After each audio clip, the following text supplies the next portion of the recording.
Have you ever sat there, winded from a day that didn't even feel that busy, and wondered why your body doesn't bounce back like it used to? Or maybe someone's told you, over and over, that the trick to aging well is to stay in constant motion, to fill every minute with action, to never let the dust settle? I heard that too, and I lived it. Back in my 60s, I was a storm of energy, up at dawn, brewing my coffee so strong it could wake the dead, then out the door to tackle the world. I'd spend mornings splitting logs for the fireplace, afternoons tinkering with an old truck in the garage, and evenings stomping around the yard with my grandkids, their shrieks of laughter chasing me through the dusk. My hands were rough as bark, my boots caked with mud, my life a roaring engine I thought would never stall. But then, past 70, the gears started grinding. My back seized up mid-swing, my knees creaked like a barn door in a gale, and I'd collapse into my rocker at night, chest heaving, wondering why active felt more like punishment than pride. What if I told you that moving less, slowing way down, could be the secret to not just surviving after 70, but thriving? In a world obsessed with speed and hustle, I've learned something wild for harmonic aging. Less motion doesn't mean less life. It means more depth, more richness, more you. This isn't about sitting still forever, it's about 3 practices that turned my golden years from a breathless sprint into a soulful stroll. I've woven this from my own stumbles and the lives of folks I've met, people from 70 to 86 who ditched the race and found something better. It's a long road, but walk it with me. By the end, you might hear your own heart beating a calmer, fuller tune. Practice 1. Embracing the quiet pause. Let's start with Elias, 77, who nearly ran himself into the ground before he found his peace. I met him at a flea market, his stall stacked with carved wooden birds, his hands steady but his eyes carrying a story. Elias had been a hiker, trails winding through pines, boots crunching gravel, the summit his prize. He'd trek for hours, sweat soaking his shirt, lungs burning, proud of every mile. Folks at the market knew him as the guy who never quit, dawn hikes, noon repairs on his cabin, dusk strolls with his dog, a black mutt named Shadow. Motion was my medal, he told me, whittling a sparrow, his knife glinting in the sun. I wore it like armor. But that armor cracked, his ankles swelled, his chest tightened, and his doctor dropped a bomb, blood pressure spiking, heart straining. I thought stopping was surrender, he said, voice low. Turns out, it was survival. A fall changed everything. Halfway up a ridge, his foot slipped on loose rock, a tumble, a grunt, pine needles jabbing his palms. He lay there, shadow nosing his face, the sky spinning above, and cursed the world. But the forced rest, days off the trails, opened a door he'd never noticed. Elias calls it his quiet pause, a deliberate stillness he'd once mocked. It started on his deck, a rickety perch overlooking the valley, no boots, just socks and a thermos of cider. He'd sit, 30 minutes at first, watching mist curl off the hills, listening to the wind hiss through the trees, shadow sprawled at his feet. I used to think sitting was for quitters, he laughed, carving a wing. Now it's my anchor. He built it into his days. After stacking wood, he'd perch on a stump, breathing slow, feeling the ache in his shoulders ease. After feeding the chickens, he'd lean on the fence, watching them peck, letting his mind drift.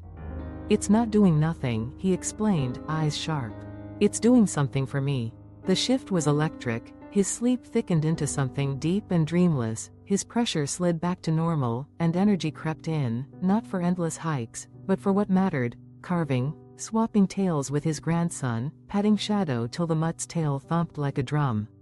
Dr. Miriam Holt from UCLA nods to this. Her research shows folks over 70 who rest with intention cut stress by 40%, sharpen focus, even step surer. Elias still hikes, but shorter loops, savoring the crunch of leaves, the bite of cold air, because he's not running on fumes. I'm not fading, he grinned, handing me a wooden wren. I'm finding my pace. Try it now, sink into your seat, let your shoulders drop, take 3 slow breaths. Feel the world hold you for a sec. Doesn't it hum different? Comment 1 below if you're still with me. I'd love to know you're here. Elias taught me stillness isn't defeat, it's power. His market buddies, folks like Clara, who sold jam, and Pete, who fixed clocks, started joining him, sitting by their stalls, sipping coffee, trading quiet nods. We're not lazy, Clara chuckled once, spooning strawberry preserves. We're alive. Practice 2. Mining joy in the everyday. Next up is Naomi, 74, who discovered treasure in the cracks of her days. I met her at a quilt guild, her fingers threading a needle through patchwork, her laugh soft as cotton.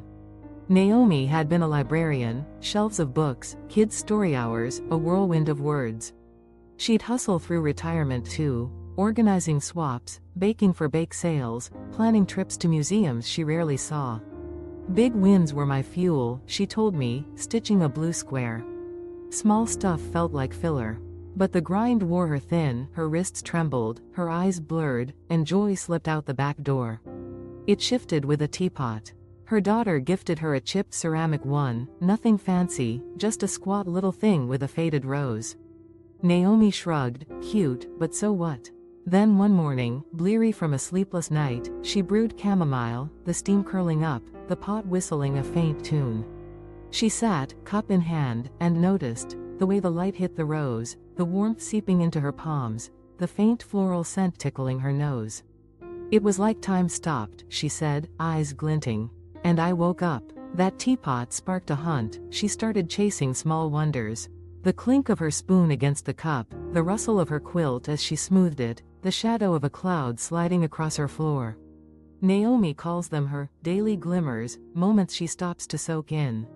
After watering her ferns, she'd linger, feeling the damp leaves brush her fingers, hearing the drip on the sill. Evenings, she'd sit by her radio, an old crackly thing, letting jazz hum through her bones. I used to think joy was loud, she mused, fretting red. Now I know it's quiet. The Aging Joy Project backs her up. Folks over 70 who lean into small pleasures report 55% higher life satisfaction than big goal hunters. Naomi's hands steadied, her days filled, not with bustle, but with beauty. Her guild friends caught on, Lila, who loved her cat's purr, and Sam, who savored his pipe's smoke, swapping glimmers over coffee, their quilts a patchwork of peace. I don't chase anymore, Naomi smiled. I just look, and it's there. Try it, pause, feel the texture of something near, hear a sound you've missed. What's one tiny spark lighting you up? Drop a 1. If you're still here, I'm all ears. Naomi's teapot sits on her shelf now, chipped but cherished, a reminder that joy doesn't roar, it whispers, if you listen. Practice 3. Rooting down with thanks. Last, there's Virgil, 86, who turned gratitude into gold. I met him at a barber shop, his chair by the window, his voice a slow drawl over the clipper's buzz. Virgil had been a mechanic, grease under his nails, engines roaring, always fixing something. Retired, he kept rolling, welding for friends, gardening for the block, filling silence with work. Busy kept me young, he told me, brushing lint off his vest. Till it nearly broke me. His heart fluttered, arrhythmia, the doc said, and his spirit sank, heavy as a wrench. A snowstorm flipped the script. Trapped indoors, Virgil found an old cigar box, stuffed with photos, his wife grinning, kids in mud, a dog named Buck. He sat, coffee cooling, and scribbled on a napkin, "Snow's pretty today." Then, Buck's howl, miss it. Then, wife's pie was the best. He kept going, 3 thanks each morning, scratched out over oatmeal. Nothing huge, just the crunch of frost outside, a neighbor's wave, the creak of his chair. Felt dumb at first, he chuckled. But it grew roots. Nights, he'd add 3 more, maybe a barber's joke, the tang of his brew, another sunrise he didn't expect. The change was seismic. His heart settled, stress eased, tests showed, and his days lit up. Studies from the Gratitude Institute say this isn't fluff. Gratitude cuts heart strain by 25%, lifts sleep, sharpens memory. Virgil started thanks talks, telling his son, "Your call keeps me going," or his barber, "Your steady hand's a gift." Ties tightened, loneliness melted. I used to run toward tomorrow, he said, vest buttoned. Now I sit with today, and it's plenty. His shop crew joined in. Hank swapped thanks over razors, Millie shared hers over tea, a little knot of light in a faded room. It's like panning for gold, Virgil grinned.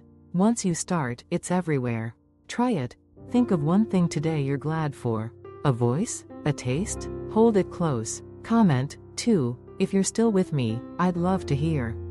Virgil's box sits by his bed now, a treasure chest of the small and true, proof that thanks doesn't just grow, it builds. So here's my song for harmonic aging. After 70, less hustle doesn't mean less life, it means more soul. Quiet pauses, daily glimmers, rooted thanks, they're not endings, they're openings.